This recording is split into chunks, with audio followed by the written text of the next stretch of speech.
بسم اللہ الرحمن الرحیم۔ السلام علیکم۔ قدیم زمانے میں ایک بادشاہ تھا جس کی 12 بیٹیاں تھیں، یعنی 12 شہزادیاں۔ ان کی خوبصورتی کا کیا کہنا تھا، سب کی سب ایک سے بڑھ کر ایک تھیں۔ بادشاہ نے ان کی شادی کرنے کا فیصلہ کیا تو اس کو ایک حیران کن راز کا پتہ چلا کہ شہزادیاں رات بھر رقص کرنے کے لیے جاتی ہیں، مگر کسی کو بھی نہیں پتہ چلتا کہ وہ کہاں جاتی ہیں۔ بادشاہ بہت پریشان تھا۔ اس نے قلعے کے سب دروازے بند کروا دیے تاکہ شہزادیاں باہر نہ جا سکیں، لیکن اس کی تمام کوششیں ناکام ہو گئیں۔ وہ پریشان تھا کہ آخر ماجرا کیا ہے۔ بادشاہ نے اعلان کروایا کہ جو کوئی شہزادیوں کے رقص کا پتہ لگائے گا اسے اپنی پسندیدہ شہزادی سے شادی کرنے کا موقع ملے گا، اور وہ میرے مرنے کے بعد بادشاہ بھی بنا دیا جائے گا، اور اگر وہ 3 دن میں اس راز کا پردہ فاش نہ کر پایا تو اسے موت کی سزا دے دی جائے گی۔ یہ خبر ریاست میں ہر طرف پھیل گئی۔ ایک شہزادہ آیا جو رقص کے راز کا پتہ لگانا چاہتا تھا۔ اس نے کہا، میں آپ کی پڑوسی ریاست کا شہزادہ ہوں اور شہزادیوں کے رقص کا پتہ لگانے آیا ہوں۔ بادشاہ نے اس کا استقبال کیا۔ رات کا کھانا کھانے کے بعد اسے شہزادیوں کے کمرے کے ساتھ والا کمرہ سونے کے لیے دے دیا گیا۔ شہزادیوں کے کمرے کا دروازہ کھلا رکھا گیا اور شہزادے کا پلنگ ایسے رکھا گیا کہ وہ ساری رات ان پر نظر رکھ سکے۔ رات کو شہزادیاں اس کے لیے شربت لے کر آئیں، جس کو پیتے ہی اسے نیند آ گئی۔ جب اس کی آنکھ کھلی تو شہزادیاں رقص کر کے واپس آ چکی تھیں۔ تینوں دن ایسے ہی چلتا رہا۔ چوتھے دن جب شہزادہ بادشاہ کے سامنے حاضر ہوا تو اس کے پاس بادشاہ کے سوالوں کا کوئی جواب نہ تھا۔ بادشاہ نے اسے موت کی سزا دے دی۔ یوں ہی بہت سے لوگ آئے لیکن سب ناکام رہے۔ پھر ایک دن ایک زخمی سپاہی اپنی قسمت آزمانے بادشاہ کی ریاست کی طرف چل پڑا۔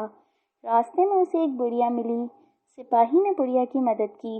بڑھیا نے بدلے میں اسے ایک پوشاک دی اور کہا کہ یہ پہن کر تم کسی کو نظر نہیں آؤ گے، اور یہ بھی بتایا کہ جو جوس شہزادیاں تمہیں دیں وہ مت پینا۔ سپاہی بادشاہ کی ریاست میں پہنچ گیا۔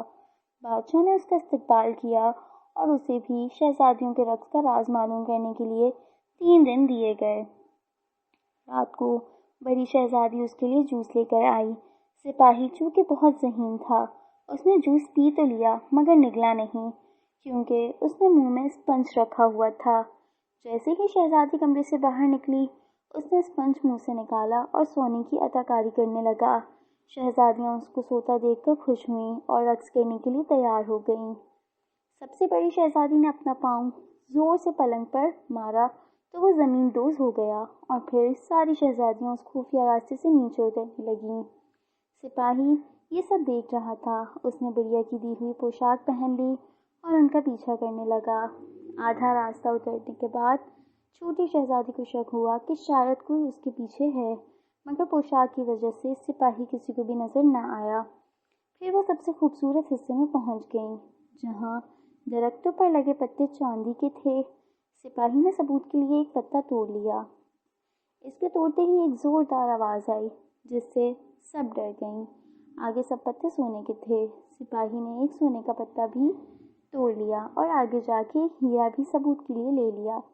پھر شہزادیاں ایک جھیل کے کنارے پہنچ گئیں، جہاں 12 شہزادے ناؤں کے ساتھ ان کا انتظار کر رہے تھے۔ ہر ایک شہزادی ایک ایک شہزادے کے ساتھ بیٹھ گئی۔ سپاہی چھوٹی شہزادی کے ساتھ بیٹھا رہا اور سب جھیل کے دوسرے کنارے پہنچ گئے، جہاں ایک عالیشان قلعہ تھا اور وہاں ساز بج رہے تھے اور اس کی دھن پر سب شہزادیاں رقص کرنے لگیں۔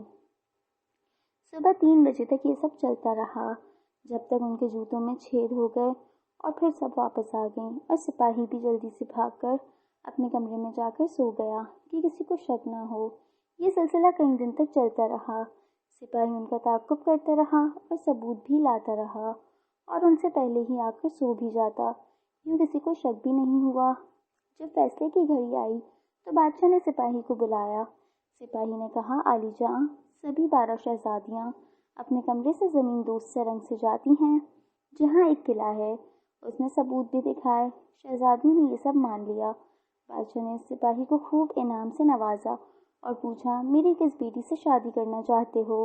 اس نے سب سے بڑی شہزادی کو پسند کیا اور پھر دونوں کی شادی دھوم دھام سے کر دی گئی۔